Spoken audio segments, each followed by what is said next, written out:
What up, what up? It's Ace OG, back with another topic, back with another video. So the title of this video is going to be Move When God Tells You to Move. So admin notes, thanks again to all the subscribers that have subscribed to my channel. I endeavor to keep pushing the videos out and give you leverage to better yourselves. Just get into it. So why do I say move when God tells you to move? So I know I've been talking about this, this Doge thing and the Trump administration and all these firings and all these layoffs and furloughs and all these type of things. And unfortunately, I am being affected by it right now, right? So, I've been kind of on this theme, giving you guys an update on what's going on. It is what it is, you know what I'm saying? Like, I appreciate all the support, all the prayers, all the heartwarming thoughts and all these other things. I really appreciate it, I really do. But the reason why I wanted to make this video is because, as I'm going through this thing, I'm really thinking back as far as like, how I navigated, adversity and how I navigated, negative situations that happened in my life. And, one of the common themes that has come up almost every single time is that, I always was in a situation during that time where I needed to move. I needed to make a move, right? So, related back to my whole career as a soldier and even as a civilian.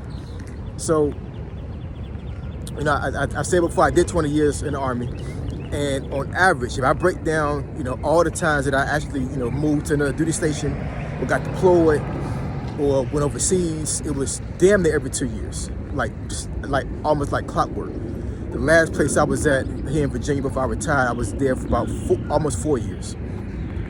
But when you break down my whole 20-year career, literally on average, every 2 years I was gone, so I was moving, always on the move.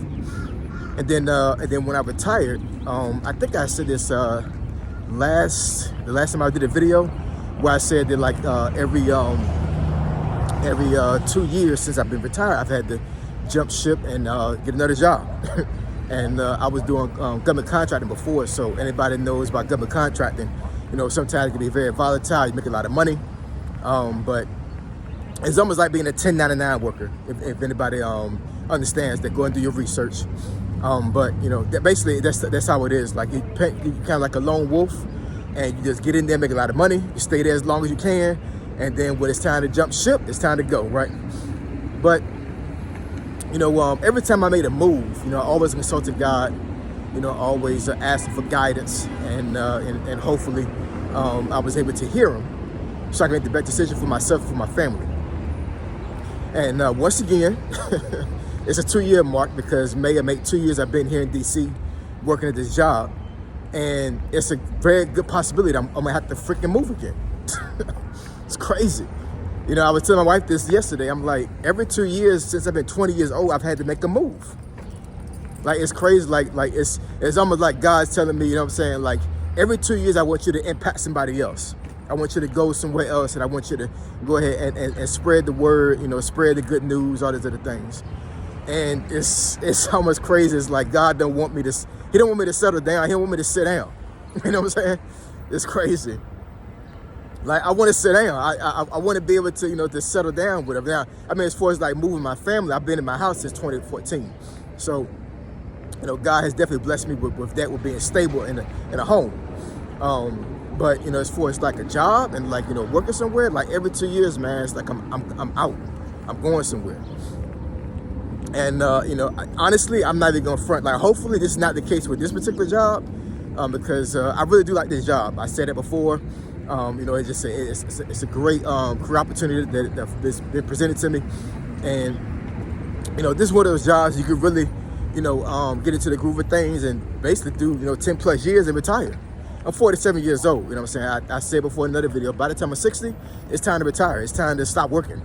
I don't want to wait until 65, 66, 67 and maybe draw Social Security if it still exists, right? But it's 6-0, I'm trying to be sitting down somewhere, taking vacation, enjoying my wife and my kids, you know what I'm saying?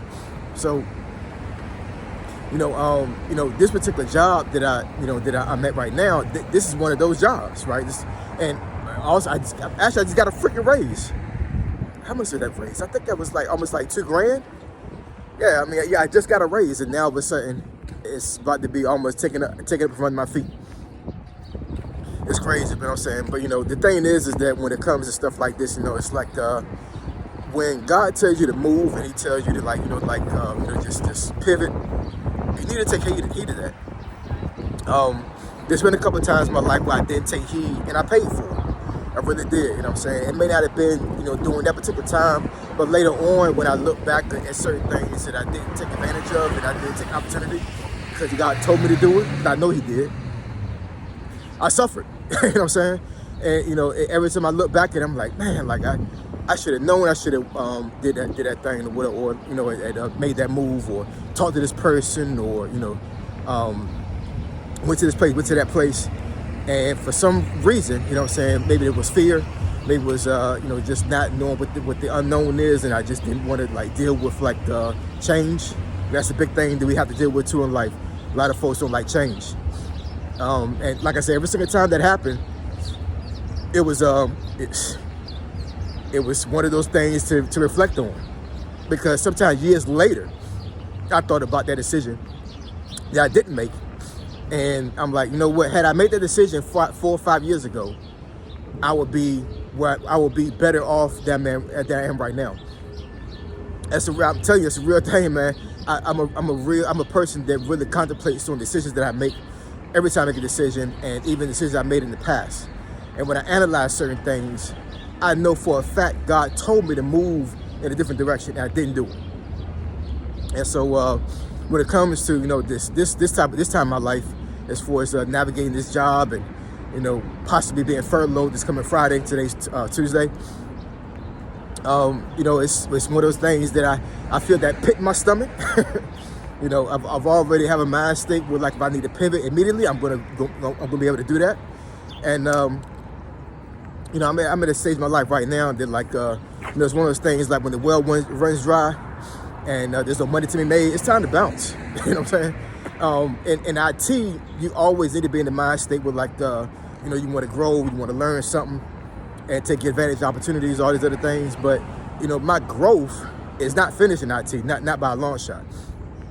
But I'm more concerned about money right now than it is as far as moving up in position, if that makes any sense. You know what I'm saying? I had a career in the Army. I don't need to go to corporate America and try to go from apprentice to executive. That's not a desire for me. You know what I'm saying? I really don't want that. You know what I'm saying? I'd rather just go ahead and make a lot of money, do my 9 to 5, and go home. You know what I'm saying? I could care less about scaling the corporate ladder. That's not a thing. I've already scaled the military ladder. You know what I'm saying? What's better than that? So yeah, I mean, here's the thing I want to get across before I let y'all go. If you are in a situation right now where you're really on the fence about something, about a decision, and you got that pit in your stomach, and it's like every time you think about the decision, you think it one way, but you hear this voice in the back of your head telling you to move differently. Listen to that voice. You know what I'm saying? At the very least, consider it and weigh the options as far as what your decision is going to be that you want to make, and the decision that you might not want to make that might be the hard decision. Because that's another thing. God sometimes wants you to take the hard way to get somewhere, not the short way. And so a lot of times we don't want to be in that position, and we want to take the easy way out because we don't want trial tribulations. We don't want to go through things and all these other things. And the thing is that God always wants you to go through that fire to a certain degree to harden yourself. You know what I'm saying? So you're able to navigate through life. Life is not easy, y'all. It really isn't. You know what I'm saying? It's blissful, and God wants you to live abundantly. He definitely wants you to do that. But you have to have some grit. You have to have some toughness to a certain degree. You can't be soft. You know what I'm saying? Because this world will eat you alive. It really will. And as far as these other folks that may be furloughed along with me, I know for a fact some of these folks are panicking. They're terrified. And it's a scary thing for them. I know it is. For me, it's not. Because, I move now, but God tells me to move. You know what I'm saying? I consult Him. I make sure He's first in my life. And I always ask Him for guidance. And I hope and pray that these folks at my job have God in their life, because I'm telling you, it's hard to navigate life without God, man. It really is. It's very hard. So anyway, drop some comments in the comment section below. Let me know what y'all think. Like I said, I want to be an encouragement to you guys. And I'm telling you, if you got that pit in your stomach and you actually have that, that thing whispering in your ear, tell you to move somewhere or make a move, make that move. Like I said, weigh the options. But I'm telling you, every time that God should tell you to do something, I'm telling you, it's going to be the best decision of your life. Your decision is a lot of times not the best one. God's decision is always going to be the best one for you. All right? So I appreciate y'all. Love y'all. We're going to discuss the topic or subject in the beneficiary channel. Email me at asog757@gmail.com. My email address is in the description below. Say so G, signing out. I'm gone.